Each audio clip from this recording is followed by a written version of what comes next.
And welcome back from the break. We will begin the next session. So I would like to introduce myself.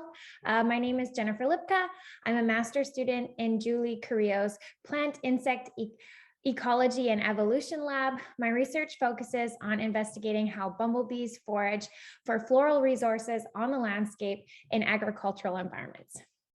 So in this session, we will have two speakers presenting on the topic of managing for extreme heat in berry production. First up, Claire Luby, a blueberry breeder at the USDA ARS, who specializes in developing, trialing, and releasing varieties suited to the Pacific Northwest. She will be discussing heat-tolerant traits of blueberries. Thank you for joining us today, Claire. It's great to have you. Thanks for that introduction. Are you able to share screen okay? I am, yes. Awesome. All right, great. Thanks for that introduction. So I'm pleased to be here today. I just have a short presentation for you all. And then I'll be followed by David Bryla, who will give a bit of a longer presentation to round out our hour. So I am the new blueberry breeder here with the USDA ARS in Corvallis, Oregon. I started last summer, about a week before the heat dome event. So had a chance to see a lot of heat damage in our blueberry breeding plots, but it was also a great opportunity since we were also able to see a lot of variation in how plants responded to that heat wave event. So I just want to talk a little bit about the breeding program itself, what we do, and then kind of how we're thinking about assessing heat damage in blueberries and trying to incorporate that as something that we're reviewing or taking into consideration in the breeding process.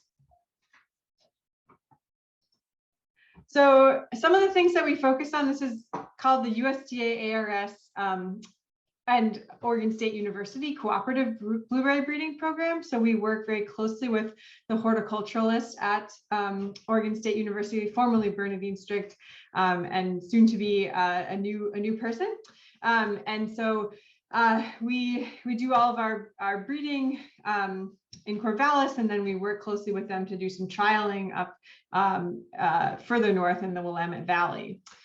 So some of the traits that we focus on in the program are working on mechanical harvesting, especially for fresh market. We're starting to integrate some of those elements into the program, molecular tools, and incorporating how to use things like marker-assisted selection into the breeding process, a focus on getting some trials going in organic production systems, working closely, obviously, with virus and disease management. So shock virus and mummyberry in particular, we've got a couple of projects getting started working on those diseases. And then heat tolerance is obviously one we're also very interested in, as well as improving storage and for fresh market conditions. So seeing how blueberries store and what traits are responsible for improving storage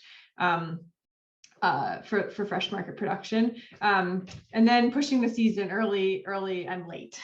So seeing if we can find new cultivars that might ripen earlier, and then also those that would extend the season for growers in the region. So I just wanted to quickly go over, I don't know how familiar everyone is with the blueberry breeding program, but just give a really brief overview of kind of what the process is. So in year one, we make crosses in the field. So that is just wrapping up right now. And we made about 60 in 2021, and we made about the same this year. And then when that fruit matures, we'll harvest the seeds and let those germinate. And then they grow in the greenhouse all winter, and they're transplanted into the field the following season. They then grow in the field for 2 years, and we start evaluating them the second year of growth, primarily for fruit fruit quality and fruit cluster characteristics. As you can see, there's a picture of the breeding field here. Plants are not planted in a typical production style, so they're planted much closer together. And we're really interested in looking at fruit quality. So that's to basically minimize the amount of land that we're using, but still being able to get a sense for what those plants look like. And then those will only be evaluated for 2 seasons before they're taken out. We'll make selections on only about 0.5 to 1% of those seedlings. So there are roughly 3,000 seedlings per year. And so we only choose about 1% of those to continue on. And so those plants are then propagated by softwood cuttings and grown out. And then when those plants are big enough to be planted in the field, we plant a 3 by 3 plants by 3 plot replicated trial at the Oregon State University North Willamette Research and Extension Center. And then those selections are evaluated for potentially 5+ years, and we get yield data on those and a lot of other phenotypic data. And so this is a field we were able to get quite a bit of data on for the heat damage last year. And then, of course, once we've identified any selections from that trial that are of interest, those go into grower trials and nursery production, and then eventually might release a cultivar. So I just wanted to share this because this process takes a really long time. It's really probably about 20 years between, at least, from the time we make a cross to the time we might actually be able to release a cultivar. So while we are working on understanding heat tolerance and traits that are related to heat tolerance, it does take quite a long time to actually incorporate that information into the breeding program process. So when we're thinking about evaluating the germplasm that we're working with for heat tolerance, we are sort of working with what we have to begin with. So we're starting trials both in Prosser, Washington. So thanks to the Washington Blueberry Commission for funding that trial, as well as Hermiston, Oregon, working with the Oregon State University researchers there to kind of get a sense for how do our current selections that are more advanced in that breeding pipeline, so ones that we've already identified from the North Willamette trials as promising, how do those perform in these more extreme environments? And can we get some data on differences, particularly for traits related to tolerating these pretty much more extreme environments on the east side of the Cascades. And then we're also interested in understanding the genetics of heat tolerance. So we have, I have a graduate student working on a project related to this. So he is looking at, and this project was started by my predecessor, Chad Finn, who planted out a number of different breeding families at 4 different locations in the Pacific Northwest. So here in Corvallis, down in Myrtle Creek or Roseburg, Oregon, which tends to be warmer than here in Corvallis, over in Prosser, Washington as well, and then up in Linden, Washington, and looking at variation across these families and across locations for traits related to heat tolerance. And then we're also, I'll get into this, we're also looking to do some genome-wide association mapping with those traits to try to understand if there are regions of the genome that might help confer resistant or confer tolerance to heat for some of these traits, or if we might be able to identify markers related to some of these traits. So some of the traits that we're evaluating in both our breeding program trials, as well as that heat tolerance trial in the 4 different locations, are traits like fruit sunburn. So I'm sure you're all familiar with that. A nice picture on the right there. Fruit quality, so some of those basic fruit quality traits and how they're affected by heat, or if they're affected by heat. Foliage tip burn, so sort of burning of the leaves, and then full leaf scorch or cane dieback. And so we're actually curious if there are other traits that anyone has observed that are related to heat damage in blueberries. Certainly interested in incorporating those as well. Those are 4 that we have identified, just this past season. The other thing I wanted to mention is that this field, I know Dave will talk quite a bit about evaporative cooling. The fields that we were working in did not have evaporative cooling systems in place during that heat dome event. And they also had they're relatively young plants. 2018 was the oldest plants. So 2018, 19, and 2020. So relatively young plants who were not fully established. And we had, of course, the weed mat fabric underneath. So these blueberries really got cooked in that event. It was so we saw pretty extreme damage. I think that might have been mitigated in fields that had slightly different production, either systems or older, more established plants. And so what I want to mention is one of the projects we're working with is the USDA Breeding Insight initiative. And so this group is really focused on connecting phenotypes to genotypes, and we're working closely with them. And so we've developed, or they've worked on developing a custom targeted marker panel with a company called Diversity Arrays Technology. So that has about 3,000 SNPs across the blueberry genome that we're able to submit DNA to this program, and then get that genetic information back to our program. And so we're doing this with all of those 4 different locations, all of the individual plants from those 16 different breeding families. And then we're getting all the phenotypic information on the traits that I just mentioned, as well as a number of other plant growth and fruit quality traits. And so we'll be able to do some genome-wide association mapping with this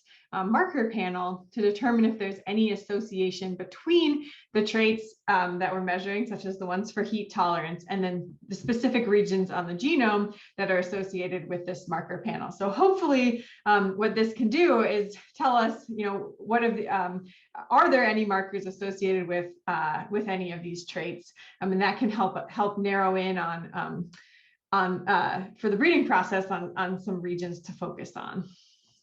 So how does this work? This is a little bit of a complicated slide, but I think it's worth showing. This is a slide from Breeding Insight.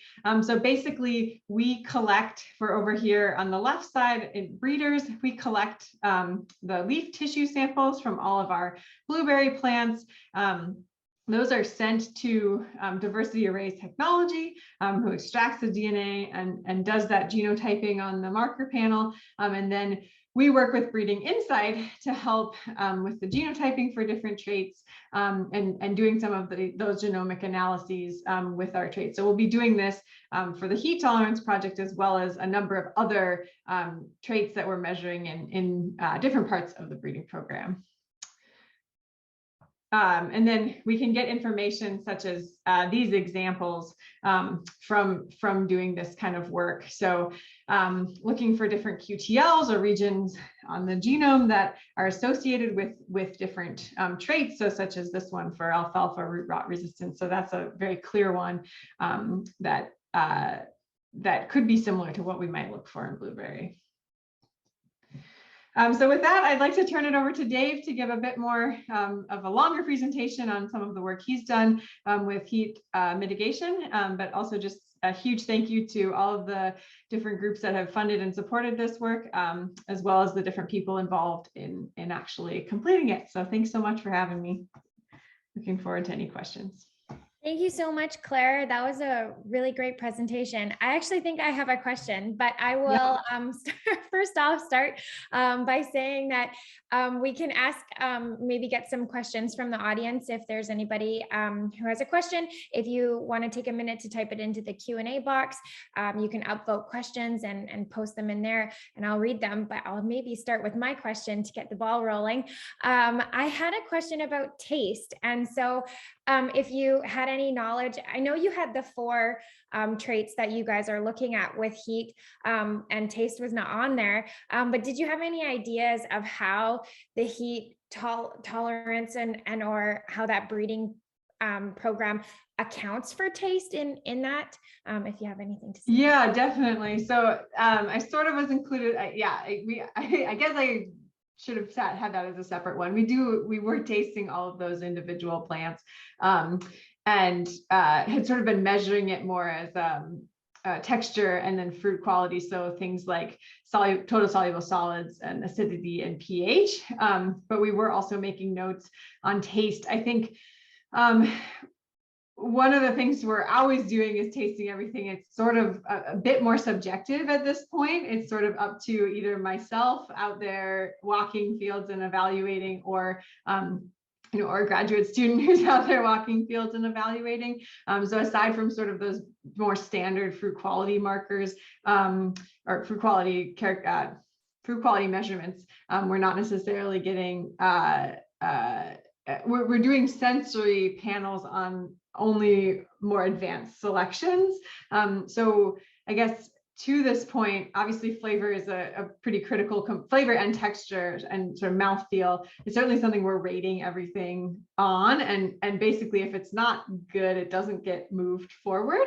In terms of relating to heat in particular, some of the initial data suggests that like especially with that heat dome event last summer, like much of the fruit was affected for things like texture. So we actually were seeing that we weren't even seeing big differences in the initial data just across those different locations because of that major effect. But yeah, so I guess I didn't mention this part of the program, but we do work with the food science department here at Oregon State, and do some sensory panel work with them. And then we're also associated with the Vaccinium CAP project, which is a large, primarily national project looking particularly at fruit quality and fruit characteristics. So that's analyzing things like taste and flavor, as well as doing really in-depth texture analysis, in-depth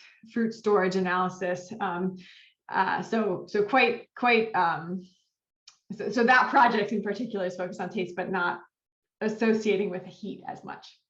Yeah, no, I think that's really cool. I wonder if there's a way of testing for the sugar content inside each of the blueberries. Is that something that you guys do, or not at all? We do measure like we measure Brix and total soluble solids in those, so that does give us an indicator. But that's what we're doing at this point. And yeah, I guess it'll be interesting to see if the weather is quite different this year, if we can sort of see some. I'm sure we'll see some variation in those. Awesome. Yeah. Thank you so much, Claire, for answering my question so thoroughly. I think we have just a comment. Bill says about we had more sunburn in the south facing side of rows, but planting the field has to be according to the lay of the land, so how the land goes, but that's not really a question. I'm not sure if anybody else has any questions. Please post them. We'll maybe give it another 5 seconds or so. Yeah, I can just say we also did see a lot more sunburn damage on the west side of rows, and that was particularly exacerbated in the caneberries. I know I'm not really working closely with those, but we saw it in the blueberries too. Anything that was exposed to that afternoon sun got really burned. Yeah, that west sun, yes, very hot. Okay, I do have another question from Eric. Eric says, I may have missed this detail, but could you share what crosses are included in the 16 populations being used for the heat tolerance study? Yeah, let me see. I don't know if I can get it up, if I can say it all off the top of my head. So we used cultivars that had been identified, or Chad, I should say, used cultivars that had been identified as either sort of being rated as tolerant or susceptible. I can send you those crosses, Eric, if you're interested. It was not a full diallel. It's more like a half diallel, although not even exactly set up that way. So I can send that to you if you're interested. That'd be great. Thank you. Yeah. Awesome. Okay, so unless I'm missing anything in the chat, I think that's all for the questions. So yeah, please, if you have any questions coming forward to Claire, you can post them in the Q&A and we'll get to them at some point. Awesome. So thank you so much, Claire, for the great presentation. Really enjoyed that. I'll move on. So it's now my pleasure to introduce David Bryla, a research horticulturalist at the USDA ARS Horticultural Crops Research Unit in Corvallis, Oregon. David primarily works on ways to improve water and nutrient management in berry crops. And today he will be sharing strategies to mitigate heat damage through irrigation. Thanks so much for joining us, David. You may take it away. Thank you, Jennifer.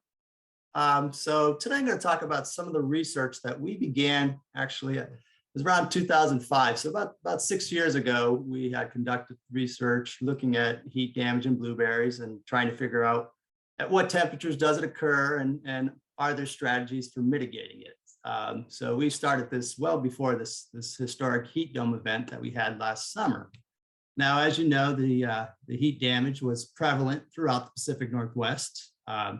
We saw it in all kinds of cultivars. We saw it on green fruit. We found it on blue fruit. It didn't matter if they were in the early stages of fruit development, later stage of development. We saw damage in blueberries. And depending where you are, you may have seen a lot more damage than other places. So for example, in Corvallis, we didn't see as much damage as we did up in the Portland area. Now, in Oregon alone, growers lost an estimated of 25 to 30 million pounds of blueberries last year from heat. One cultivar that was particularly damaged by this heat dome event was Aurora, where about 70% of the crop was lost on average. And in some cases, growers lost 100% of their blueberries, their Aurora blueberries in their fields. Blackberries suffered even more damage last summer, and as well as the few raspberries that we have growing in Oregon. You can see here, this was a survey conducted by the Oregon Raspberry Blackberry Commission after the heat dome event. With red raspberries, they estimated they lost about 49% of their crop. Black raspberries, about 57%. Some of the blackberry cultivars, like Marion, for example, they lost 71%. And again, it really depended where you are. Some growers lost a lot more crop than others. And unfortunately, the timing of this heat dome event couldn't have been any worse. It happened in late June, right before the harvest season. So anything that was just about ready to harvest in these floricane fruiting cultivars got heavily damaged last summer. Now, in the past, we didn't see a lot of heat damage. One might be because we just didn't get these extreme heat events. But the other thing, when I first got here in 2003, so almost 20 years ago, a lot of the fields at that time were being irrigated by overhead sprinklers. There wasn't much drip happening at that point in time. So what growers would do on hot days, and will continue to do if they do have sprinklers, is to run them. And that would help cool down the fruit during a heat event. We did a test to look at the effects of using sprinklers. In this case, here we have the red color, which is the berry color during a hot day. The black is the ambient air temperature, and the blue is the color of the berry. So we actually took thermocouples, attached it to the fruit, and measured what those berry temperatures were during this heat event. And what you can see, every time we turned that sprinklers on, that fruit temperature would quickly drop. You turn it off, it would go back up again. So every time, so if you cycled your sprinklers on and off for about 15 minutes per hour, you would get something like this, where you get this increase and decrease in fruit temperature, which we believe does protect the fruit. So this was a common practice by many growers who had sprinklers. They would turn them on for about 15 minutes every hour to cool the fruit down. So we started through a study. We did this study in Elliott. At this point in time, we chose late season cultivars, thinking that they're primarily going to be the cultivars that are going to be damaged by heat. We never thought we'd see damage in cultivars like Duke. We always figured they would be harvested well before we saw any extreme heat. But anyway, so back in 2015 or 2014, we looked at the study with using sprinklers in Elliott. And here we had a control where we just irrigated with the sprinklers at night versus irrigating at night and then cooling during the day whenever the temperatures got above 90 to 95 degrees Fahrenheit. And as you can see, there was less damage with the cooling than without the cooling, but we still didn't see a lot of damage even with the sprinklers when we were running them at night for irrigation. But as I said, most fields are now irrigated by drip. And if you don't have some sort of cooling system, then you don't have a way to cool those berries down. Well, in this particular study in that year in 2015 with the Elliots, on the top left here is the amount of damage that we saw relative to the other treatments where we had just drip irrigation. So we saw a lot more damage with drip. We estimate it was about a pound per plant, about a ½ kilo per plant. So that's going to translate into about a ton per acre of lost fruit in 2015 in Elliott. Now we knew too that there were differences among cultivars at that point.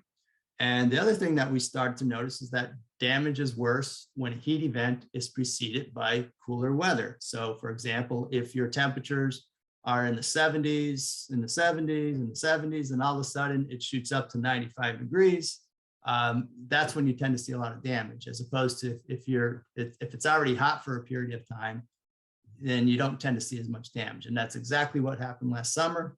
We were fairly cool in June, as we normally are, but then we got the heat dome event where we got well over 100 degrees in many places, and we saw a lot of damage. Now we had several other heat events last summer that got just as hot, or nearly as hot anyways, as that first heat event, but we didn't see as much damage at that point. And what we believe is that the plants basically become acclimated to higher temperatures at that point. And it could be the stage of fruit development was different too at that time. So the next step is we start to look at, are there ways that we can reduce heat damage in blueberries when you're irrigating by drip? And one thing that growers in Eastern Washington had started doing was using evaporative cooling systems, using micro sprinklers to cool their fruit. They're already doing this with apples. So they basically adopted the techniques they were using in apple and were applying it to blueberries. So we were going to look at this also in the Willamette Valley. And first of all, determine, does it work? If it does work, when is it needed? How long should you run your micro sprinklers for cooling? Are there any effects on fruit quality or harvest date when you run the micro sprinklers? Which cultivars need it the most? And does it cause any problems? For example, will excessive use of evaporative cooling cause problems with flooding or fungal diseases? So we want to look at these different possibilities. So this work was largely done by my former PhD student, Dr. Joy Yang, who now works for Sierra Nurseries in California. So the objectives of her research were to determine the critical temperatures at which cooling is needed in blueberries. She also evaluated systems and practices for cooling and determined what effects those had on fruit quality. And then she kept an eye out for any potential problems during cooling. On the left here, you can see her setting up her data logger and her fine wire thermocouples, where she attached those thermocouples to the fruit that allowed her to measure the temperature of berries continuously over the course of the day. So here's an example of berry temperatures without cooling. So in the red is the fruit temperature, and the black is the ambient temperature. And what you can see, these were 3 heat events in 2015. And without cooling, those berry temperatures were increasing anywhere from 10 to 22 degrees higher than the ambient air temperature. So those berries that are exposed to sunlight are going to get fairly warm on these hot, sunny days.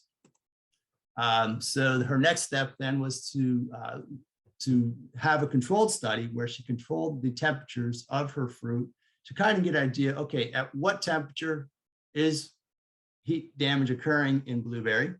And also not only at what temperature, but how long at each temperature does it occur? So maybe if you get to 95 degrees, you might see damage if it stays 95 degrees for 3 hours, but you may not see that if it only stays at 95 degrees for 15 minutes. So she kind of wanted to look at the relationship between time and temperature and what effect that had on heat damage. So what she did is she developed a system that was basically just a heater with a fan connected to insulation duct that blew warm air onto the berries. And with the data logger, she can control the heat of those berries pretty precisely. So here is an example of the various temperatures that she looked at, anywhere from 108 to 118 degrees Fahrenheit. And this is the berry temperature. And you can see how well this system maintained that berry temperature. So what she did is she exposed fruit for various periods of time to these different temperatures. And then she looked at how much damage there was in both the blue and the green fruit. She tested two cultivars, Aurora and Elliott, so the two late season cultivars that at that time we figured would be pretty susceptible. We knew by then that Aurora was definitely more susceptible to heat than Elliott. So as it turned out, she got a cultivar that was very susceptible to heat, about as susceptible as we've seen so far, and a cultivar that's pretty resistant to heat, Elliott. So this is the results from that study. So here we have the amount of damage that occurred over time at the various temperatures. Now, so on top is green fruit from Aurora. On the top right is blue fruit from Aurora, and on the bottom is Elliott green, Elliott blue fruit. And if you just kind of, casually look at the data, you can see that, first of all, that there's a lot more damage happening in Aurora than is happening in Elliott, as we expected. The other thing that's pretty clear is that the green fruit is actually becoming more damaged at lower temperatures or lower amounts of time than blue fruit. So Aurora is damaged faster than Elliott, and green fruit was more sensitive to heat than the blue colored fruit. The actual critical temperatures that she was able to derive from this data was that in Aurora, the critical time and temperature for damage was 2 hours at 108 degrees Fahrenheit. Now, again, this was of the berry temperature, not the air temperature. And blue fruit, it was a higher temperature, 115 degrees Fahrenheit, and it took longer, 3.5 hours. Compare that to Elliott, in both the green and the blue fruit, she didn't see damage except at her highest temperature of 118 degrees Fahrenheit. And it took a little bit longer in the blue fruit than in the green fruit for her to actually see the damage in the berries.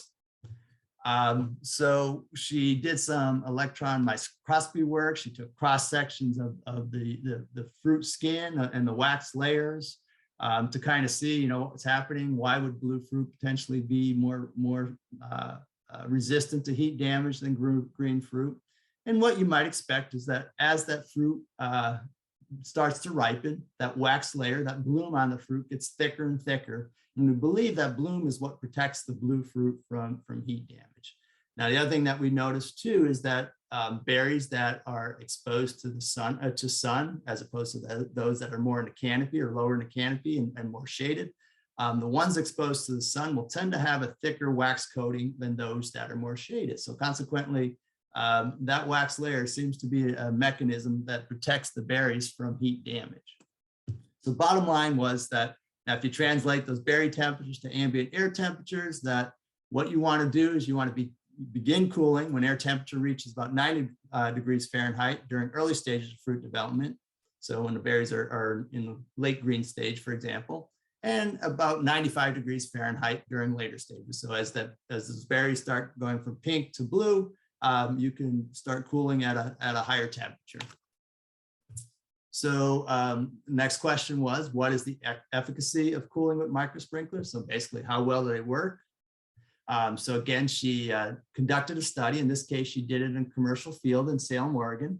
In that summer, we had 3 major heat events, one occurring in early July, one in mid-July, and one at the end of July during actual fruit harvest in Aurora. So she set up these trials in 11-acre blocks. So she had 11 acres that were not cooled, 11 acres that were cooled, using various methods with those microsprinklers. So here is a comparison of the uncooled berries in the red, ambient temperature in black, and then the cooled berries with continuous cooling with microsprinklers.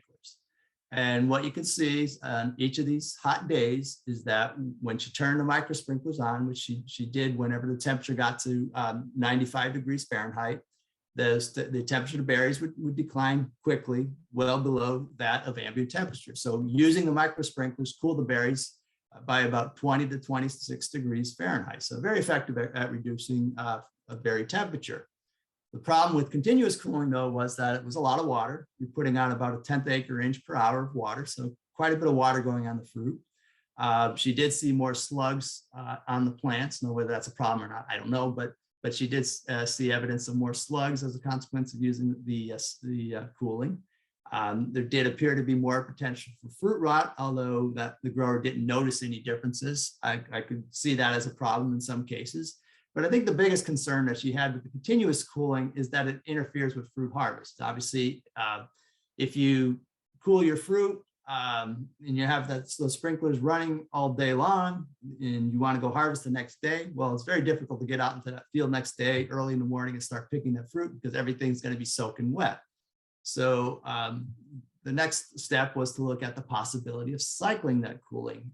So she also had 11-acre plots out there where rather than using continuous cooling, she would cycle the system. So switching them on for an hour, off for an hour, on for an hour, off for an hour. So much like I showed you with the overhead sprinklers, same thing with the micro sprinklers. When you turn the micro sprinklers on, temperature drops quickly, but as soon as you turn it off, it goes up again.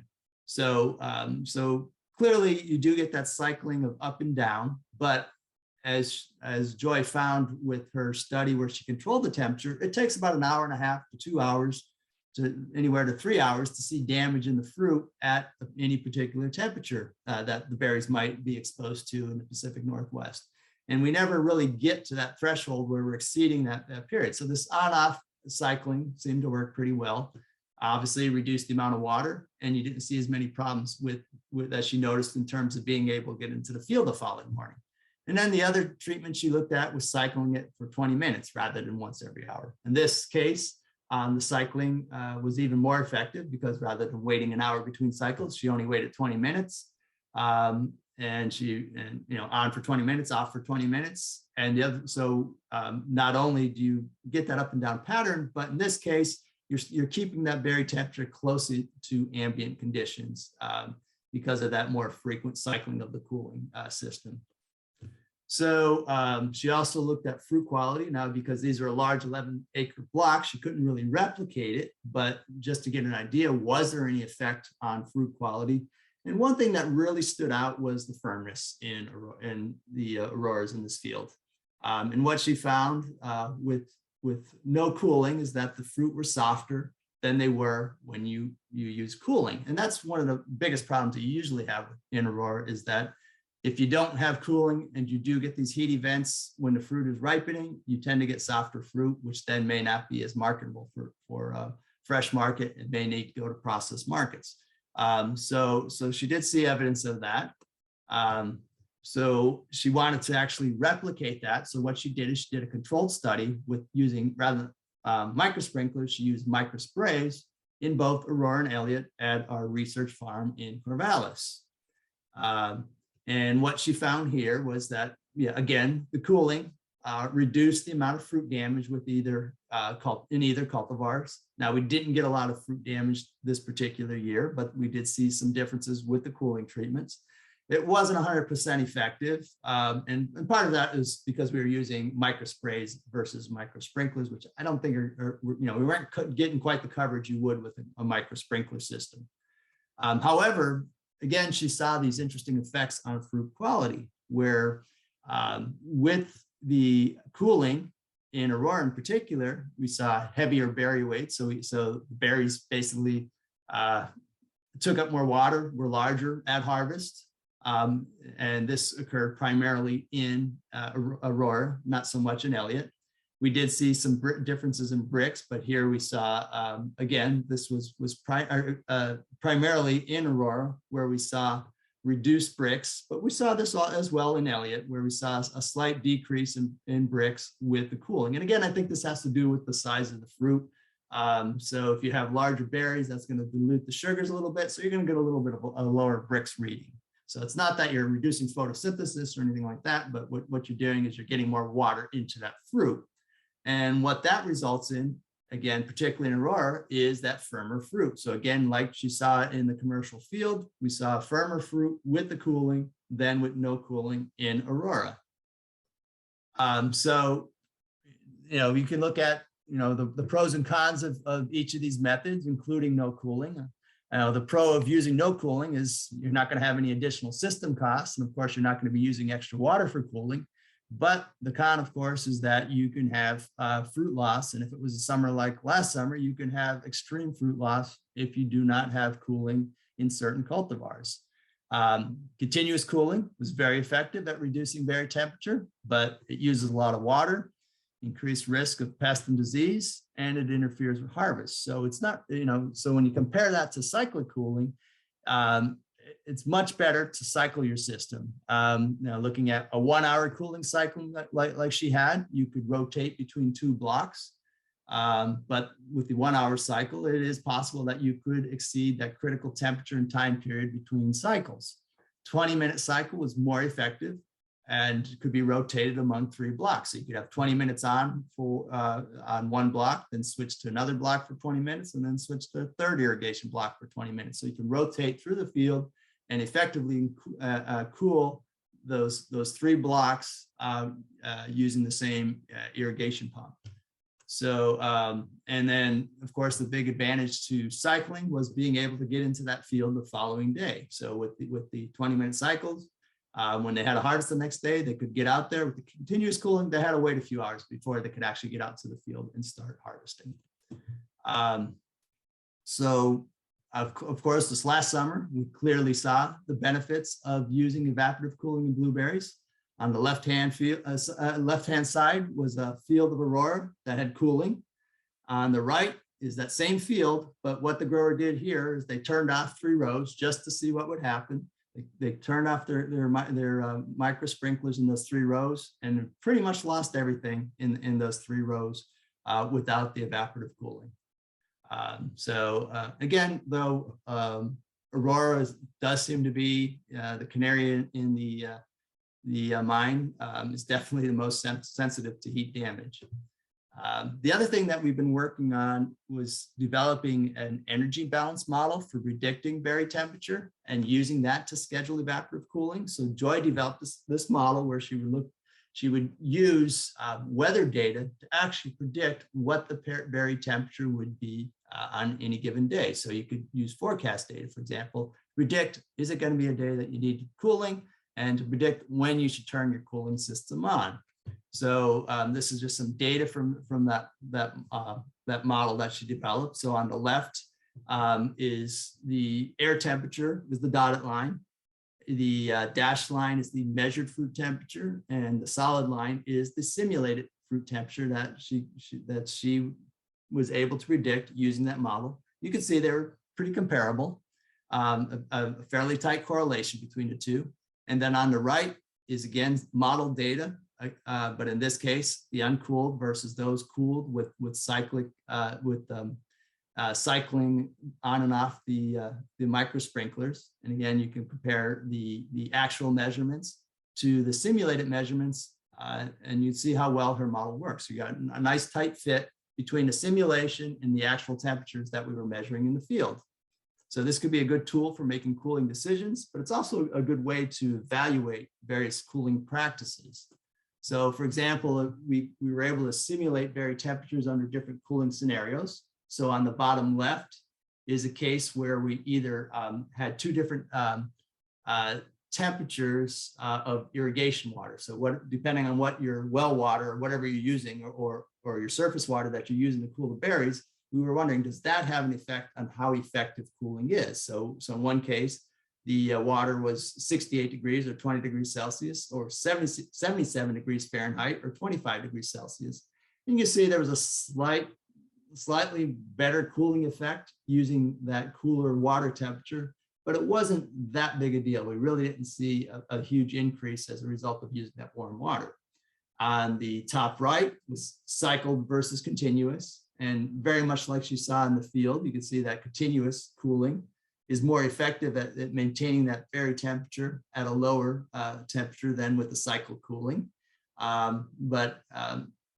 again, like I said, the continuous cooling works great, but it does have some problems going with it, and cycling cooling seems to be just as effective.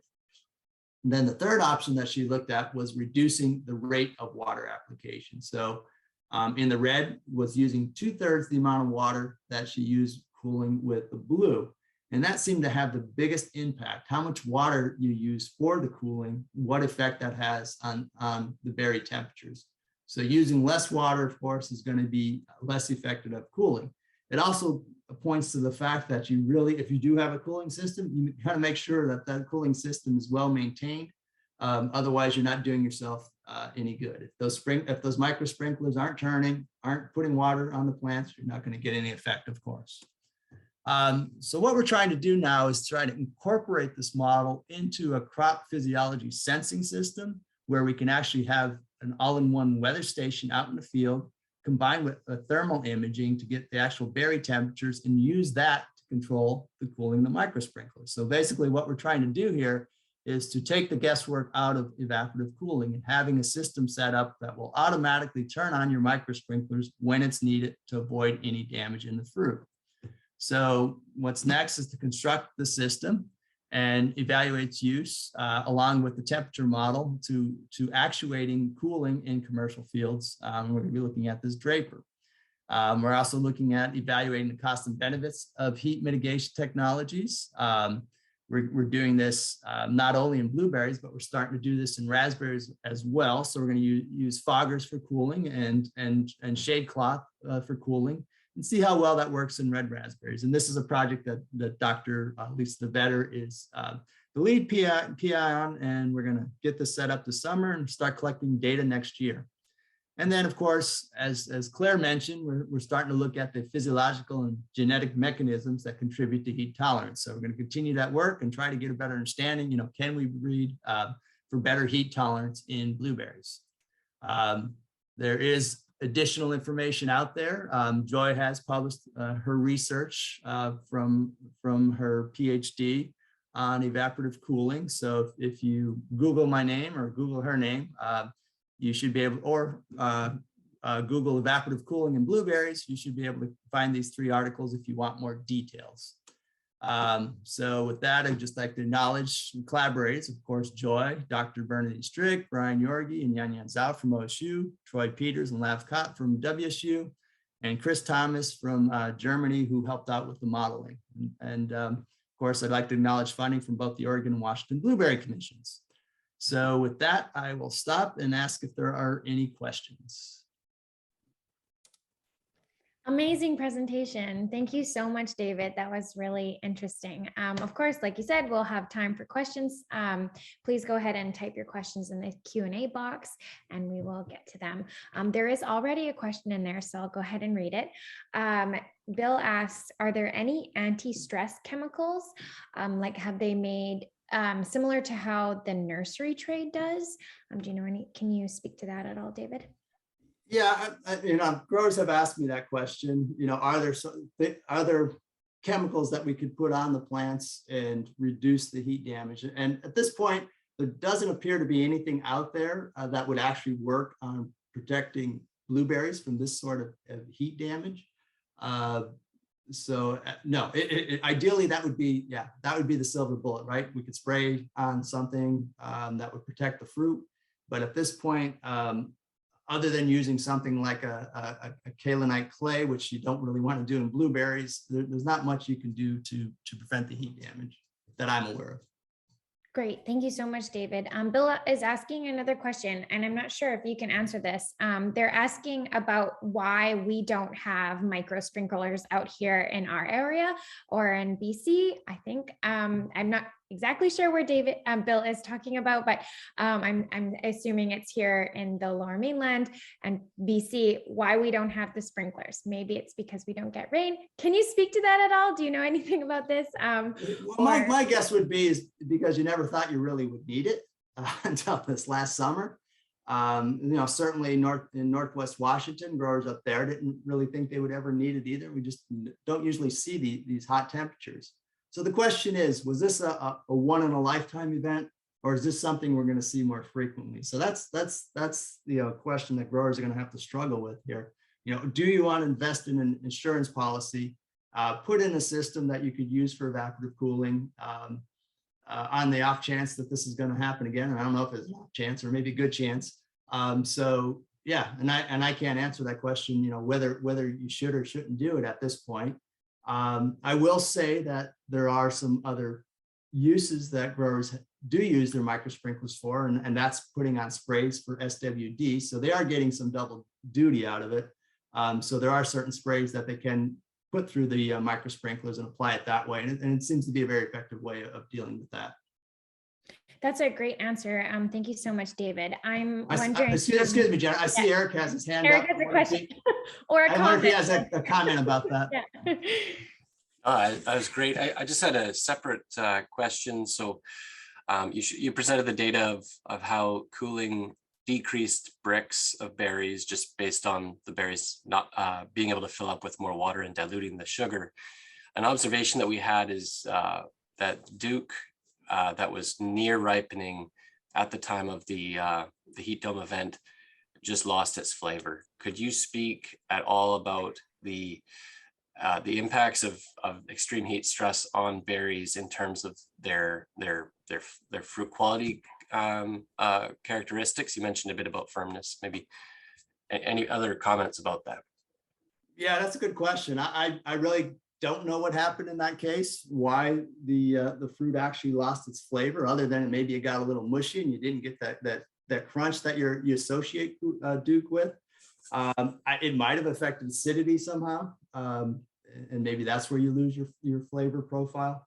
Yeah, I'm not sure. Without actually having any data to look at, it's hard to say exactly what happened in this unique situation. And like I said, I never thought I would ever have to look at this problem in Duke. Yeah. Thank you, Eric, for your question. Thanks, David, for the answer. I did have a question I will ask as well. So I guess drip irrigation obviously has its benefits for water saving in comparison to sprinklers or even the micro sprayers. But is there a cost savings to the different systems that you would know or be able to speak on? Cost savings comparing using a micro sprinkler versus a sprinkler system? Or just like if you already had, if you were setting up your field knowing that you have, potential for heat damage in the future, is there one or like other than water savings, would you want to weigh the cost out between those two? Like if you had the choice, brand new situation going on for options? Yeah, so the first question is, are you going to use a sprinkler system or are you going to use a drip system? Obviously, if you got sprinklers, you can use those sprinklers not only for irrigation, but you can use it for cooling. But the problem with what we find with sprinklers is you don't get the same benefits that you get with drip. And what we really see a big benefit with drip irrigation is the ability to fertigate. Particularly in Oregon. I know the data is a little more mixed up in BC, but down in Oregon, there's a huge benefit to fertigating through your drip system when you compare that to the use of granular fertilizers. And that's because with drip, you can spoon feed the plants. With granular fertilizers, you're putting on large doses of nitrogen at one time. You might split that over 3 times, but you're still putting a lot of salt on the plants, which is causing salinity stress. So we still recommend that you use drip. And if you're going to use drip, then your only option after that, if you're going to use some sort of cooling system, is going to be some sort of micro sprinkler system. So as far as cost savings, it's a separate system. You're going to have to install it, install in addition to your drip irrigation system. So I think you start looking for ways to get benefits from that. So first, the question is, what cultivar are you going to be planting? And is it susceptible to heat damage? So if you're going to be planting something like Aurora, then yeah, you're more than likely going to need a cooling system for heat damage. If you're planting something that's more resistant, and we haven't looked at all the cultivars yet, Claire might be able to speak a little bit more to that than I can, because she did evaluate various cultivars. But as we continue to look, we might be able to say which cultivars are going to need it more than others. So there's a lot of things that growers need to weigh out here in terms of where they're located, What's the likelihood that they're going to have damage? And then can they use their micro sprinkler system for something else, like for SWD sprays? Awesome. That's a great answer to my question. Thank you so much. And I don't think we have any other questions. I'll check the chat super quick. I don't see anything. Oh, might have another question from Bill. Or maybe it's just a comment. Oh, there's a little bit of a question there. How is Calypso compared to Duke for heat tolerance? That question's for That's Claire. Maybe that's a question to Claire. Thank you, David. That's a great question, but I don't have a great answer because we did not have Calypso in our field. So I did not get good information on that. I should look it up though. And maybe Eric could answer that. Eric, did you see much? What would you say in terms of Calypso and how much damage you saw? Calypso versus Duke was the question? Yes, Yeah, so. Calypso versus Duke. Yeah, Calypso looked like this Aurora picture you've got up here. There wasn't a blueberry on them, and I'd say it was right up there with Aurora in terms of damage. Yeah, green fruit on Duke did not get hit nearly as bad. Blue fruit, some of them did get cooked. But yeah, I think if we had more Calypso planted, it would have been an even bigger disaster than it was last year. Good to know. Thanks, Eric. Awesome. I think that's all the questions. So thank you so much for the presentations, David and Claire. They were amazing. And thanks everybody for the questions.